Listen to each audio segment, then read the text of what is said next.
दिन ये आए, बार बार दिल ये गाए, बार बार दिन ये आए, बार बार दिल ये गाए, तू जिए हजारों साल ये मेरी है आरज़ू।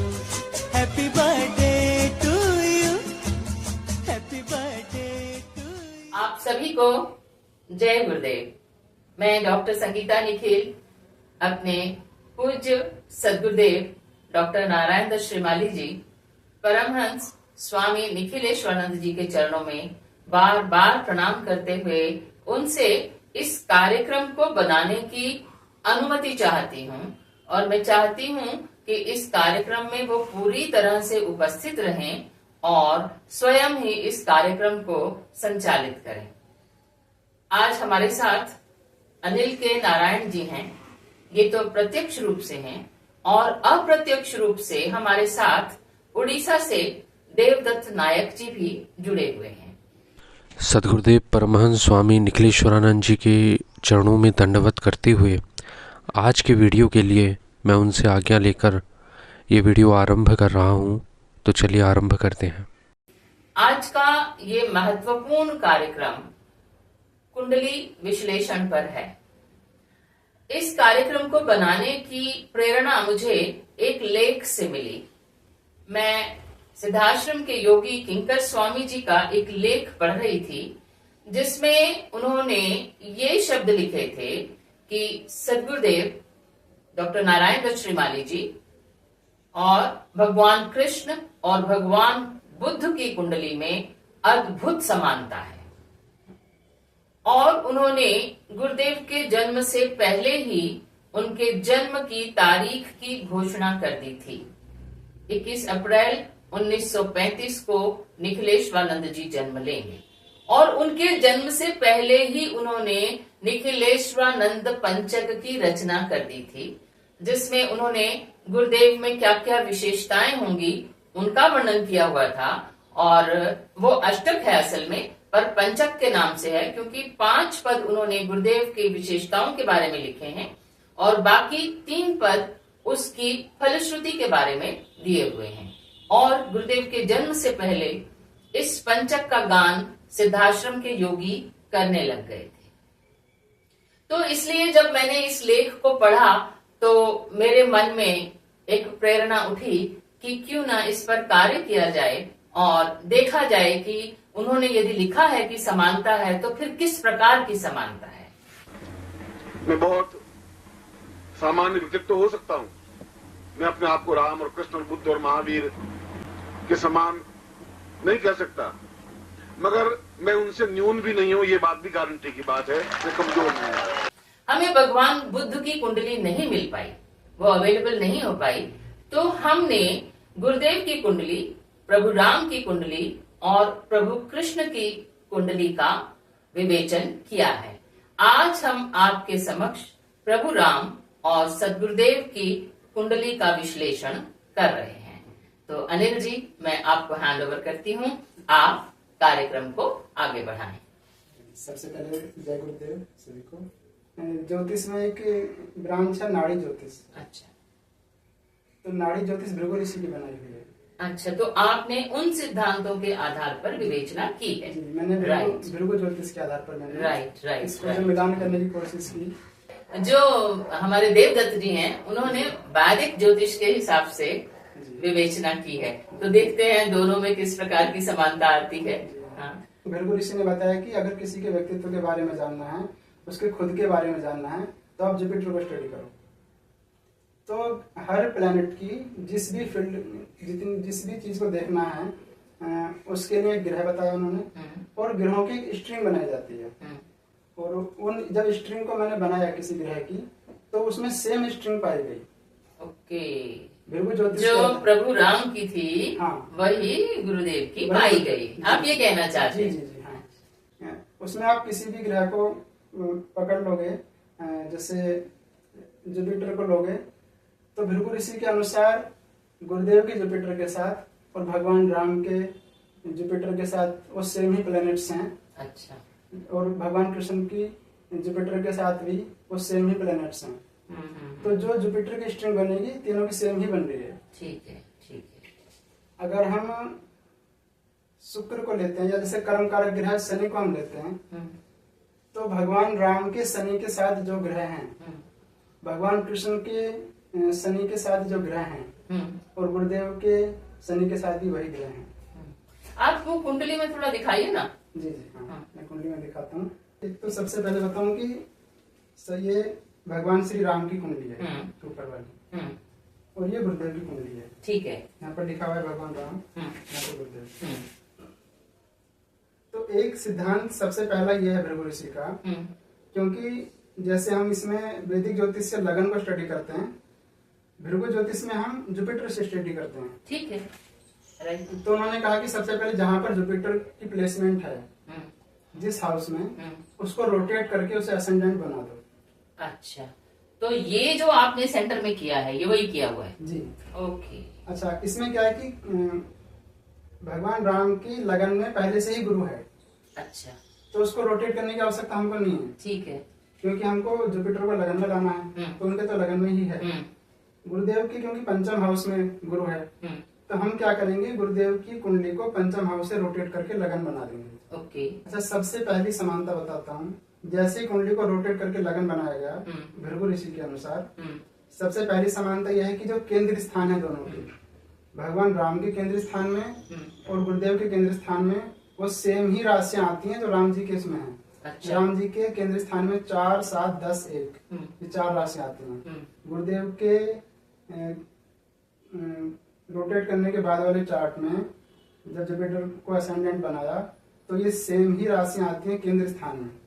कौन कौन सी है ये? 7, 10, 1, 4। अच्छा, वही राम जी के केंद्र में आती हैं 4, 7, 10, 1। हाँ, वो तो एक ही है। हाँ। तो ये एक कितनी बड़ी सिमिलरिटी है। हाँ। इसमें सबसे बड़ी समानता यही है कि राम जी के केंद्र स्थान में और गुरुदेव के केंद्र स्थान में सेम राशियां हैं। ठीक है, मतलब केंद्र एक सा हो गया। हाँ, केंद्र स्थान दोनों हाँ। के सेम हो गए। हाँ। केंद्र स्थान में जो राशियों की प्लेसमेंट है हाँ। वो सेम ही हो गई। 1, 4, 7, 10, 7, 10, 1, 4। ठीक है। भृगु ऋषि के मैं कोई 2-3 सिद्धांत बताता हूँ जो मेन जिसपे हम काम करेंगे। भृगु ऋषि ने 4 चीजें बताई, 4 त्रिकोण बताए। एक तो है धर्म त्रिकोण, वो है 1, 5, 9। ठीक है। दूसरा है अर्थ त्रिकोण, यह है 2, 6, 10। तीसरा है काम त्रिकोण, 3, 7, 11। 3, 7, 11। चौथा है मोक्ष त्रिकोण, 4, 8, 12। 4, 8, 12। ठीक है। भृगु ऋषि के सूत्रों के अनुसार मैं यहाँ पर बताता हूँ कि किस तरह से हर प्लेनेट के साथ में जो प्लेनेट की स्ट्रिंग बनती है वो दोनों की सेम बनती है। अच्छा। जैसे जुपिटर है और हमको जुपिटर को स्टडी करना है, हमको उनके व्यक्तित्व को देखना है, उनके स्वभाव को देखना है, उनके कैरेक्टरिस्टिक्स को हमको जज करना है। तो हमने देखा कि भाई जुपिटर के साथ में मून है और जुपिटर के 1/7 पर मार्स है। जैसे मैंने बताया कि भृगु ऋषि के सूत्रों के अनुसार 3 तरह से देखा जाता है कि जिस प्लेनेट को स्टडी कर रहे हैं उसके 1st, 5th और 9th। अच्छा। इस त्रिकोण में कौन कौन से ग्रह हैं। भृगु ऋषि ने कहा कि जो इन त्रिकोण में ग्रह हैं उनको आप ऐसा मान के चलो कि वो एक से कंजंक्शन में है। अच्छा, युति में है। युति में है। ठीक है। और अगर कोई 2, 12 जैसे जुपिटर है तो इसका ये 2 हो गया, 12 हो गया। जो 2, 12 में है, अगर त्रिकोण में कोई नहीं है, 2, 12 में है तो वो भी सेम माना जाएगा, और 1/7 में जो है वो भी सेम माना जाएगा। अच्छा। अब इसमें सिमिलरिटी देखिए ये है कि जुपिटर, मून और मार्स, जुपिटर और मून कंजंक्शन में हो गए, मार्स 7th में हो गया। अब गुरुदेव की चार्ट पे आते हैं। गुरुदेव का जुपिटर फॉलो करता है मून को, ठीक है, मून को, और गुरुदेव के जुपिटर को फॉलो करता है मार्स। अच्छा, तो तीनों आ गए। ठीक तो है। जो जुपिटर की स्ट्रिंग बनती है भगवान श्री राम की कुंडली में, वही स्ट्रिंग बनती है गुरुदेव की कुंडली में। अरे वाह, ठीक है। तो यहाँ पर जो जो कैरेक्टरिस्टिक्स, जो स्वभाव मर्यादा पुरुषोत्तम भगवान श्री राम में है, वही सेम सद्गुण पूज्य गुरुदेव की कुंडली भी यही कहती है भृगु ऋषि के अनुसार कि वो दोनों में सेम सिमिलरिटीज हैं। दोनों में सेम कैरेक्टरिस्टिक्स हैं। अच्छा। एक ये हमने जुपिटर से देखा स्वभाव के बारे में। दूसरा फिर इसके बाद सबसे मेन चीज है कर्म व्यक्ति के, जिसको सैटर्न से देखेंगे तो कर्म कारक ग्रह सैटर्न है। तो इसमें देखेंगे कि सैटर्न की स्ट्रिंग क्या बनती है, सैटर्न किसको फॉलो कर रहा है। भगवान श्री राम की कुंडली में सैटर्न फॉलो करता है राहु को, क्योंकि सैटर्न के और राहु के बीच में कोई ग्रह नहीं है। ओके। तो एक जब प्लैनेट्स डायरेक्ट कनेक्शन हो गया जी, जब गति कर रहे हैं एक सर्कल में, जब घूम रहे हैं तो आगे राहु चल रहा है, पीछे सैटर्न चल रहा है। ठीक है। सैटर्न जा रहा है राहु की तरफ, तो सैटर्न राहु को फॉलो कर रहा है, और गुरुदेव की कुंडली में राहु सैटर्न को फॉलो कर रहा है। अच्छा आगे पीछे ही है दोनों में। आगे पीछे। Right right. तो यहाँ पर भी सेम वही चीजें आती हैं कि भाई गुरुदेव के जो कर्तव्य निष्ठा है, गुरुदेव के जो कर्म है या उनकी जो कर्म करने की जो धुन है वो कैसी है, वो राहु के साथ चलती है। मिस्ट्री, रहस्यमय, मिस्ट्री, रहस्यमय कर्म है। अरे वो रहस्यमय कर्म तो होंगे ही ना। आप देखो ना कि कई शरीर धारण करके कई जगह पर कार्य करना, तो वो आपके और मेरे जैसे इंसान को क्या समझ में आएगा। हमारे लिए तो रहस्य हो गया है ना। लोगों के लिए तो वो सोने चले गए और रात को तो वो चले गए सिद्धाश्रम सूक्ष्म शरीर से, या हिमालय चले गए, तो ये रहस्य ही तो हो गए कर्म के। उन्होंने तो अपने सारे कर्म करने हैं। मैं आपको एक बात यहाँ बताऊं, जोधपुर में जो गुरुजी का विंडो है ऑफिस का, उसके ऑपोजिट कहीं कोई फैमिली रहती है आसपास। तो वहां पर कोई व्यक्ति हैं जिन्होंने ये बात कही कि मैं रात को जिस समय भी उठता हूँ ये व्यक्ति मुझे विंडो में से यहाँ लिखता हुआ नजर आता है। मैं सरप्राइज्ड फील करता हूँ कि ये व्यक्ति सोता कब है और सोता है भी या नहीं। तो आप देखिए वो पूरी रात वहाँ काम भी कर रहे हैं, वो सिद्धाश्रम भी गए हुए हैं, वो हिमालय भी गए हुए हैं। क्योंकि एक राहु का एक सिग्निफिकेटर है कि अंधाधुंध, मतलब जिसकी कोई लिमिट नहीं, लिमिटलेस। लिमिटलेस तो है ही। एक बार गुरुधाम गए तो शाम के समय जो है ऑफिस में गुरुदेव जो है नीचे कारपेट पे लेटे हुए थे, तो हमको लगा शायद तबीयत बिगड़ गई है या क्या है।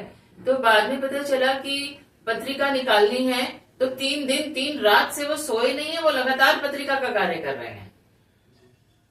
तो उनका कार्य तो धुन से भी आगे कुछ हो। तो और दूसरा यह है कि इनके कर्तव्य निष्ठा को या इनके कर्मों को कोई जज नहीं कर सकता, वो जज नहीं किया जा सकता। वो किसी को हवा ही नहीं लगने देते, दिखाई नहीं देंगे किसी को। कोई अपनी बुद्धि से, अपनी मति से उनको परख नहीं सकता। वो क्या कह रहे हैं कि इंद्रियों से तुम मुझे नहीं जान सकते, तुम मुझे केवल प्राणों से जान सकते हो। जब उतना गहरा संबंध किसी का बनेगा तब तो वो जानेगा उनको। और आदमी पहचानता नहीं है, जीवित व्यक्ति को पहचानता ही नहीं है, क्योंकि हम मुर्दे हैं तो मुर्दे की पूजा करेंगे, जीवित गुरु की पूजा नहीं कर पाते हम। ये हमारी कमी है। कब ऐसा एक्शन आएगा? क्या फिर एक बार फिर उस ईसा मसीह को सूली पर टांग दिया जाएगा? फिर एक बार सुकरात को जहर दे दिया जाएगा? फिर राम को सरयू में डूबने के लिए मजबूर कर दिया जाएगा कि डूब के मर जाए? फिर कृष्ण को तीर मार करके उसको समाप्त कर दिया जाएगा? फिर बुद्ध के कालों में वापिस वो युग आ जाएगा? ऐसा कब तक हम करेंगे? कब तक उन महापुरुषों को, उन विद्वानों को कब तक प्रताड़ित करते रहेंगे? कब तक वो बोलता रहेगा? क्यों करेगा ऐसा? तीसरा हम देखते हैं मन को, कि मन है स्थिति कैसी है, यह व्यक्ति मानसिक रूप से कितना स्ट्रोंग है। तो जब यह सबकॉन्शियसली कि यह व्यक्ति, इसका अवचेतन मन कितना जागृत है, कितना स्ट्रोंग है, कितना उच्च कोटि का ये सबकॉन्शियसली इनका माइंड काम करता है। ठीक है। उन सबको देखेंगे हम मून से, भृगु ज्योतिष में। तो भृगु ज्योतिष के अनुसार भगवान श्री राम का जो मून है वो कंजंक्ट है जुपिटर के साथ। साथ में मार्स इधर आ गया। और पूज्य गुरुदेव की कुंडली में भी मून कंजंक्ट है जुपिटर के साथ में।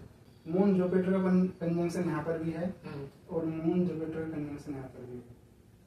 तो जुपिटर है गुरु, जुपिटर है मास्टर और सबसे ऊंचा। तो सबकॉन्शियसली जो इनकी स्थिति है, जो इनका एक सबकॉन्शियसली जो इनका अवचेतन मन जो जागृत है, वो बहुत उच्च स्थिति में है। उच्च स्थिति, हाई लेवल, भूत भविष्य वर्तमान सब तो वो जानते थे, परमहंस की स्थिति में थे, तो अभी और जो है क्या अवचेतन मन होगा है। और दूसरी चीज है कि जो राम जी के इसमें जो हम सिमिलरिटीज मैच कर रहे हैं, दोनों में एक ही प्लेनेट दोनों के मून को फॉलो करता है या उनके साथ में स्ट्रिंग बनाता है, तो ये एक बहुत बड़ी समानता है। तीसरा हम देखेंगे पुरुषार्थ या साहस, या मतलब मार्स को स्टडी करेंगे, मार्स की स्ट्रिंग देखेंगे। मंगल भृगु ज्योतिष में ये बताएगा कि यह व्यक्ति कितना पुरुषार्थी है, इसके अंदर कितना साहस है। या तंत्र को भी ले सकते हैं इसमें, तंत्र मंत्र यंत्र इनका कितना बड़ा ज्ञाता है या इनमें कितनी सिद्धता है, इन सब चीजों को बताएगा मार्स।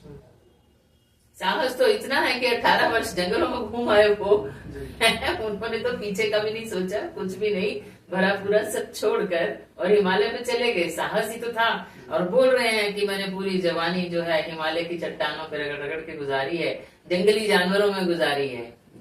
यदि भृगु ज्योतिष के अनुसार जब हम मार्स की स्ट्रिंग बनाएंगे तो मार्स के 7th हाउस में जुपिटर है, तो जो 1-7 का सिद्धांत भृगु ऋषि का है, प्रथम और सप्तमेश वाला, वो ये कह रहा है कि मार्स के साथ गुरु जुड़ा है, मतलब साहस कितना है, अदम्य साहस, पुरुषार्थी कितने हैं जिसकी मतलब कल्पना कोई अंत नहीं है, कल्पना से बाहर।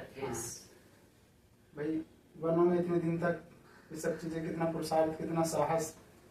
और गुरुदेव की चार्ट में भी सेम वही चीज है, गुरुदेव का मार्स फॉलो करता है जुपिटर को 2-12 के सिद्धांत के अनुसार, तो मार्स फॉलो करता है जुपिटर को, तो ये भी सेम चीज यहाँ पर भी रिलेट होती है। ये दोनों में एक ही समानता है कि साहस कितना है, पुरुषार्थ कितना है, गुरु मतलब सबसे बड़ा, सबसे उच्च कोटि का, सबसे हाई लेवल का साहस है। हाँ, साहस देखिए श्री राम का कैसा था, 14 साल वनों में और इतने युद्ध और इतने राक्षसों को मारना, और इनका 18 साल जंगलों की खाक छानना। तो साहसी भी उतने हैं जो सबसे उच्च कोटि का साहसी व्यक्ति है। जैसे मार्स है, हम मार्स को स्टडी कर रहे हैं, किसी का साहस देख रहे हैं, पुरुषार्थ देख रहे हैं, तो इसके साथ अगर कोई मैलेफिक प्लेनेट आ जाता है, हाँ, तो वो दुष्कर्म करेगा, वहां पे साहस दिखाएगा। लेकिन यहाँ पे सबसे श्रेष्ठ ग्रह, जो सबसे ज्यादा बेनिफिक प्लेनेट है, वो जुपिटर है। और जुपिटर जब मार्स के साथ में है तो ये कह रहा है कि साहस इतना है, सबसे उच्च कोटि का, और कैसा, एक दूसरों का हित करने का साहस, या शास्त्रीय साहस। साहस तो दूसरों के हित करने का, तो ऐसा कि दूसरे के रोग और कष्ट अपने ऊपर ले लेने। आपने शायद वो नहीं पढ़ा होगा एपिसोड मुकुंद बाबू का, पटना में फ्रेजर रोड पर उनके घर गए गुरुदेव, तो उनकी बेटी तो शायद अभी भी जीवित होंगी, तो उनको लेग्स में पोलियो था, तो वो वॉक नहीं कर सकती थी। तो गुरुदेव ने मुकुंद बाबू से पूछा, वो MBBS डॉक्टर थे और उनका क्लिनिक था, कि क्या तुमने बिटिया का इलाज नहीं कराया? तो उन्होंने बोला कि जो मैक्सिमम हो सकता था वो हमने कर लिया, तो इसका कोई इलाज है नहीं। तो गुरुदेव ने क्या किया, उसको बोला एक बेड पे तू लेट जा, दूसरे पर गुरुदेव लेट गए, टांगों पे कपड़ा डाल दिया, उन्होंने कुछ मंत्रों का उच्चारण किया। उसका जो लेग्स की अशक्तता थी वो अपने ऊपर ट्रांसफर कर ली, और थोड़ी सी देर में उसकी जो लेग्स थी वो मूव करने लगी, और जो है वो तो उठ के और थोड़ी सी देर में चलने लग गई, और गुरुदेव की लेग्स सूख गई, पूरी अशक्त हो गई। फिर उन्होंने कुछ मंत्रों का उच्चारण किया, और आधा घंटा के करीब गुरुदेव उसी स्थिति में रहे, और फिर उसके बाद जो है गुरुदेव की लेग्स भी हेल्दी हो गई। तो इतना ज्यादा साहस उनके अंदर था कि किसी का भी रोग वो अपने ऊपर ले लेते थे, कि मैं तो इसे निकाल ही लूंगा, मैं तो काट ही लूंगा इसको, कभी सोचा ही नहीं कि आगे क्या हो सकता है। और दूसरा दीदी इसमें यह है कि जैसे मैंने बताया कि तंत्र मंत्र यंत्र को भी अगर स्टडी कर रहे हैं तो उसके लिए मार्स को देखते हैं। अच्छा, भृगु ज्योतिष में तो तंत्र मंत्र यंत्र और सिद्धियां, ये सभी कितनी हैं, उच्च कोटि की, हाई लेवल की, क्योंकि गुरु साथ में। यही मार्स जब बेनिफिक प्लेनेट के साथ जुड़ जाएगा तो वो दूसरों को प्रोटेक्शन करेगा, दूसरों को का रक्षा करेगा, दूसरों को बचाएगा, दूसरों को सहयोग करेगा। दूसरा है कि मरकरी। मरकरी से जानते हैं कि बौद्धिक जो प्रतिष्ठा है या जो बुद्धिमत्ता है या जो नॉलेज है वो कैसी है, या जो ज्ञान है वो कैसा है। और भगवान राम की कुंडली को जो हम देखते हैं तो भगवान राम की कुंडली में मरकरी को फॉलो करता है सूर्य। अच्छा, ठीक ठीक है। भगवान राम के बुद्धि के एक जब इस तरह से परिक्रमा कर रहे हैं ग्रह, तो आगे बुद्धि चल रहा है, पीछे सूर्य चल रहा है। और पूज्य गुरुदेव की कुंडली को जब भृगु ज्योतिष के अनुसार उन्होंने रोटेट किया है तो गुरुदेव के चार्ट में भी सूर्य और बुध साथ में है कंजंक्शन में। ओके, तो ऑलमोस्ट सिमिलर हो गया सर। ये तो हाँ, ये सिमिलरिटी है। और ये कहते हैं कि भृगु ज्योतिष में कि जब सूर्य और मरकरी का कॉम्बिनेशन है तो सूर्य है आत्मा, सूर्य है सोल, सूर्य है कोर, और मरकरी है ज्ञान, मरकरी है नॉलेज। तो ये सीधा इंडिकेट करता है कि ये व्यक्ति आत्मज्ञानी है और ये व्यक्ति भी आत्मज्ञानी है। वो तो है ही, हाँ। परमहंस की स्थिति है तो आत्मज्ञानी तो नहीं। तो दोनों ही आत्मज्ञानी हैं भृगु ऋषि के अनुसार। दोनों का सूर्य और मरकरी का कंजंक्शन है। सूर्य मरकरी के स्ट्रिंग में सूर्य आता है। दूसरा, भगवान राम का मरकरी केतु को फॉलो करता है और गुरुदेव के मरकरी में भी मरकरी वीनस के साथ में केतु आता है। तो केतु है संन्यास, केतु है रहस्य, केतु है पराविज्ञान। तो सबके तो ज्ञाता, परम ज्ञाता, परम ज्ञाता है हम सब। तो दीदी इसके बाद शुक्र आता है। शुक्र से हम देखते हैं अगर एक आध्यात्मिक या ओकल्ट वाले से देखो दृष्टिकोण से तो सिद्धि। कौन सी सिद्धि नहीं थी? बहुत सारी चीजें, जैसे भौतिक उसमें देखो तो वही वाइफ को देखा जाता है, धन, दौलत, प्रॉपर्टी, लग्जरीज कैसी रहेंगी सब शुक्र से देखी जाती है। और आध्यात्मिक दृष्टिकोण से भी अलग चीजें देखी जाती हैं शुक्र से। काल शुक्र होता है, काल ज्ञान शुक्र है। तो भगवान राम की कुंडली में शुक्र और सूर्य का कॉम्बिनेशन है। सूर्य और शुक्र एक ही राशि में है, ध्रुव की राशि में, 9th हाउस में। गुरुदेव की कुंडली में सूर्य फॉलो कर रहा है शुक्र को।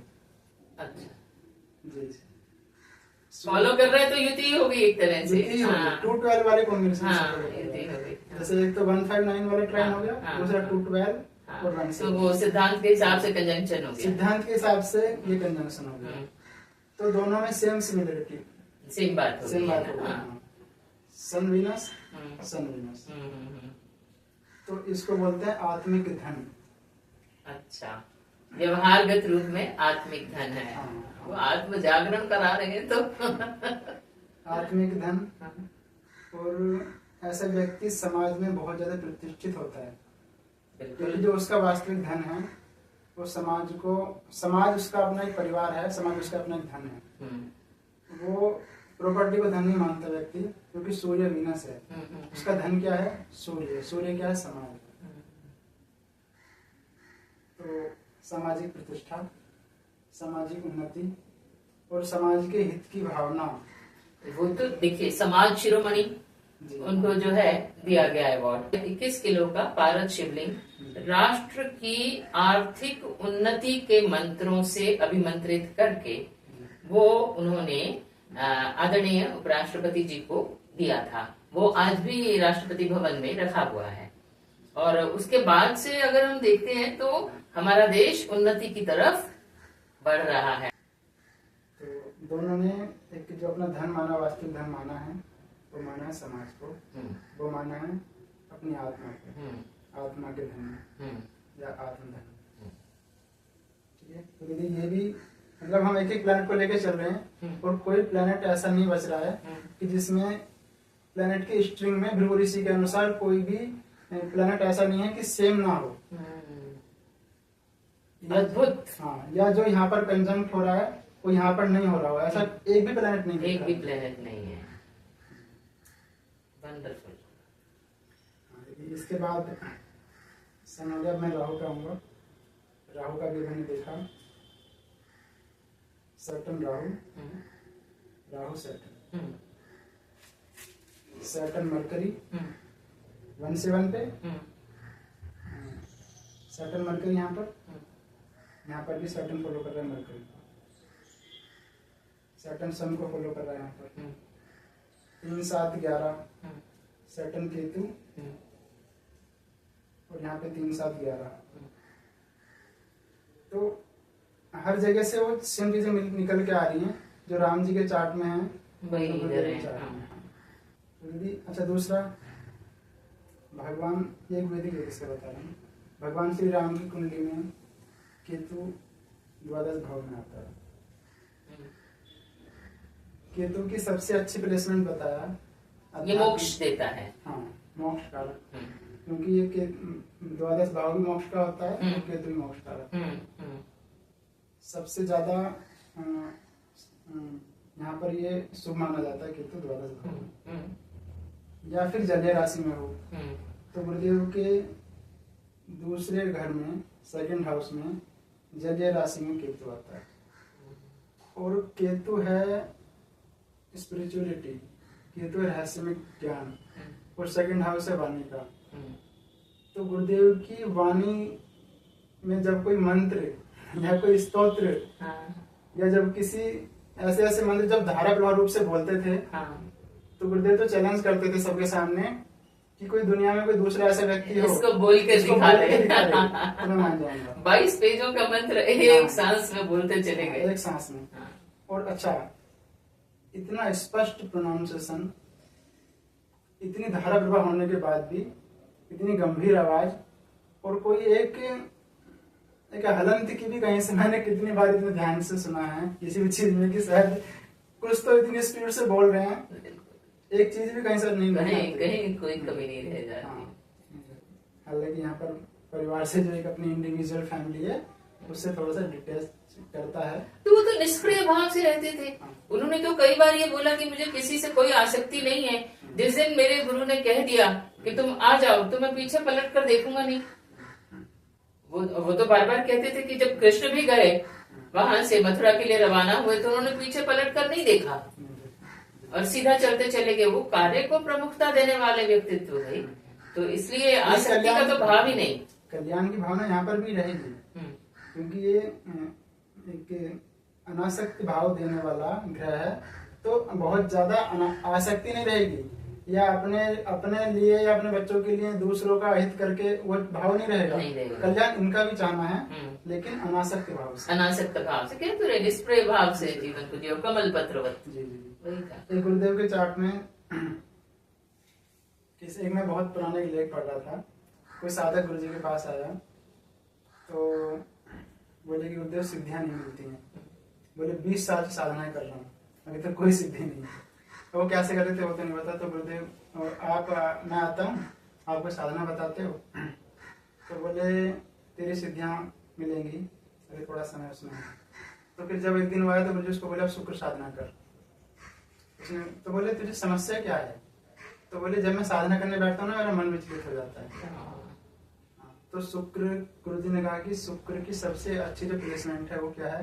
12 भाव। जिस व्यक्ति का शुक्र 12 भाव में होगा उस व्यक्ति को सिद्धि बहुत जल्दी मिलेगी। किसी भी चीज को तुरंत सिद्ध कर पाएगा, क्योंकि उसका मन कभी विचलित ही नहीं होगा, उसमें दृढ़ता से साधना में प्रवेश कर जाएगा वो।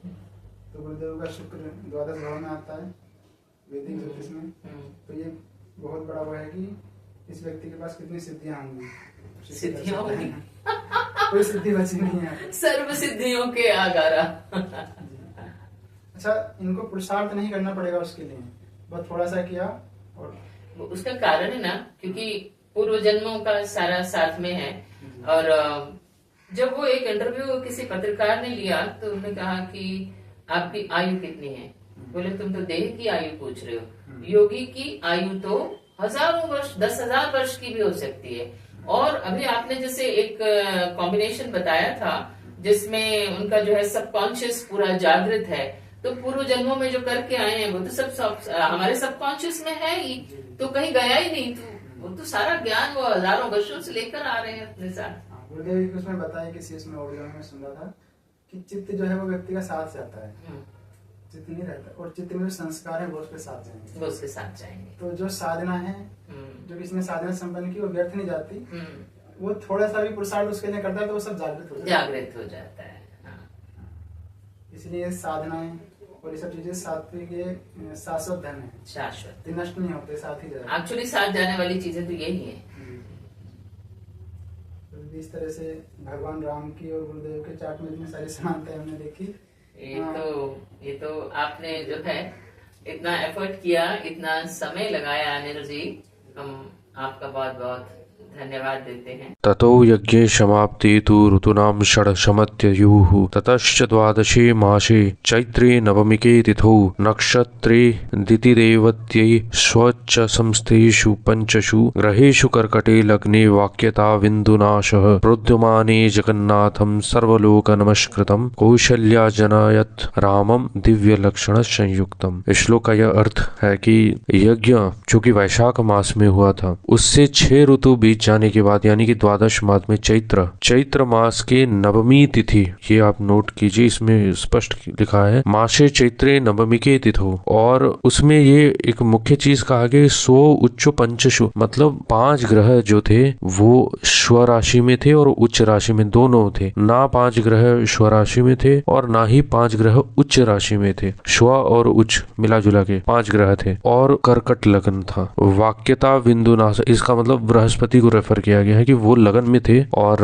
अगर इस तरीके से हम अच्छे से देखें तो एक बहुत ही विद्वान ज्योतिषी ने इस श्लोक का पूरा व्याख्या करते हुए जो चार्ट दिया है वो आपके सामने अभी स्क्रीन पर फ्लैश हो रहा है। ये चार्ट लगभग सारे ज्योतिषी देते हैं, लेकिन जो कॉन्ट्रडिक्ट कर जाते हैं जहां, वो है सन की प्लेसमेंट। सन की प्लेसमेंट कुछ लोग मेष में उच्च में लेते हैं और कुछ लोग मीन में लेते हैं, लेकिन मीन में लेना बहुत ही मतलब सही, मतलब उसके जितने भी कंडीशन है फुलफिल करते हैं। भगवान श्री राम का चार्ट इसलिए भी बहुत सही ठहराया जा सकता है कि देखिए श्लोक में एक जगह ये कहा गया है कि 5 ग्रह स्व और उच्च में थे मिला जुला के, तो इस चार्ट को अगर हम अनुध्यान करें तो 5 ग्रह आपको स्व और उच्च में मिल जाएंगे। लगन में चंद्रमा और बृहस्पति, चंद्रमा अपनी स्व राशि में है और बृहस्पति उच्च राशि में है। चतुर्थ में शनि एक्सॉल्टेशन में है। 7th में मार्स एक्सॉल्टेड है जो 10th और 5th के लॉर्ड है, और 9th हाउस में अगर आप देखें तो वीनस एक्सॉल्टेड है और वहां पर सन प्लेस है। तो ये जो चार्ट है ये अपने आप में श्लोकों के सारे कंडीशन को सेटिस्फाई करता है।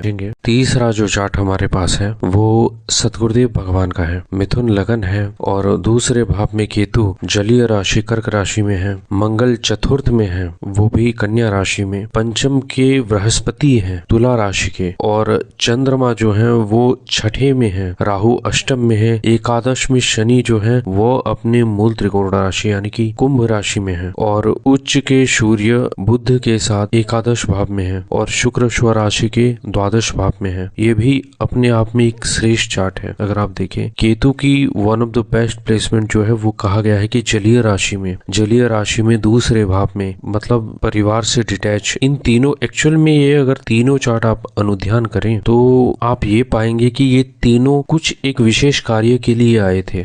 भगवान राम का अगर आप चार्ट देखें और उनका पूरा जीवन देखें तो भगवान राम जो है वो मर्यादा पुरुषोत्तम कहे गए, और भगवान राम को अंशावतार कहा गया। भगवान श्री कृष्ण को पूर्ण अवतार कहा गया, और सतगुरुदेव भगवान तो निखिल, और कहीं पर सतगुरुदेव भगवान भी कहते हैं कि मैं आपको वो प्राणश चेतना दे रहा हूँ जो समस्त लोकों में व्याप्त है। आप सोच सकते हैं एक ऐसा व्यक्ति जो पूर्ण निराकार ब्रह्म में लीन हो चुका है और उस ब्रह्म का ही अंश बन चुका है। देखिए किसी भी चार्ट में 4 जो बहुत महत्वपूर्ण त्रिकोण होते हैं उनमें धर्म त्रिकोण, अर्थ त्रिकोण, काम त्रिकोण और मोक्ष त्रिकोण होते हैं। और अगर आप किसी भी एक ऐसे महानतम व्यक्ति के चार्ट को देखें जिसे सेलिब्रिटी कहा जाता है आपके और मेरे भाषा में, या तो वो धर्म त्रिकोण में ग्रह की प्लेसमेंट होगी बहुत मतलब अच्छी तरीके से, या मोक्ष त्रिकोण में होगी। काम और अर्थ में तो भौतिक व्यक्तियों के लिए है। हम ये जो चार्ट डिस्कस कर रहे हैं ये एक्स्ट्रा ऑर्डिनरी चार्ट है, तो इसके लिए धर्म त्रिकोण में और मोक्ष त्रिकोण में उसके प्लेसमेंट। और उसमें भी अगर हम ये देखें कि वो व्यक्ति अपने शीर्ष तक पहुंचा, तो उसमें सबसे अच्छी बात ये कही गई है कि एक्सॉल्टेड प्लैनेट को तो लिया ही गया है, लेकिन उसमें सबसे मुख्य चीज त्रिकोणों में, अगर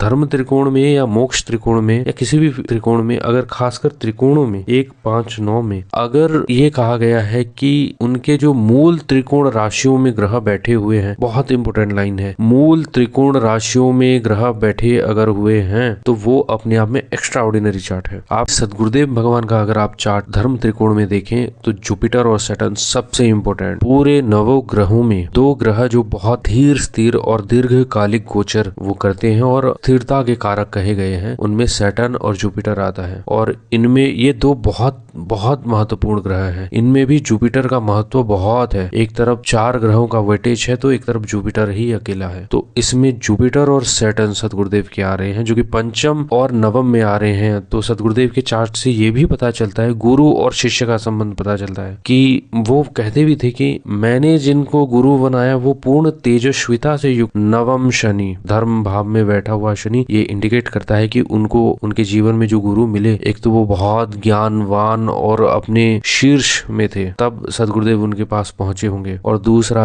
चीज ये कि शनि शासन और कठोरता का और विरक्ति का भी कारक है। तो सदगुरुदेव को जो गुरु मिले होंगे वो बहुत ही ज्यादा कठोर और बिल्कुल सशक्त होंगे। और नवम का शनि सदगुरुदेव का ये भी दर्शाता है कि एक बहुत ही महत्वपूर्ण योग है जो संन्यास जो लोग लेते हैं या जिनमें बहुत वैराग्य की भावना होती है, उनमें सैटर्न और मून का कंजंक्शन होता है, दृष्टि संबंध होता है, या मून के ऊपर सैटर्न देख रहा होता है। तो सदगुरुदेव के चार्ट में दशम दृष्टि से सैटर्न 6ठे भाव के चंद्रमा को देख रहा है जो कि पूर्ण वैराग्य योग बनाता है, और इसे पूर्ण संन्यास्त योग या बहुत श्रेष्ठ योग इसे इसलिए कहा जाएगा कि कुंभ में बैठा शनि ज्ञान के साथ साथ वो डिटैचमेंट दे देता है, और इसको फुलफिल कर रहा है दूसरे भाव का केतु। केतु भी अलगाव का कारक है और वो दूसरे भाव में बैठा हुआ है। दूसरा भाव परिवार का भाव कहा जाता है। एकदम से उन्होंने परिवार छोड़ दिया और चलो हिमालय चलते हैं ज्ञान की खोज में। तो और नवम में बैठा शनि ये भी दर्शाता है कि व्यक्ति ध्यान, धारणा और समाधि में शेष स्तर तक पहुंचेगा।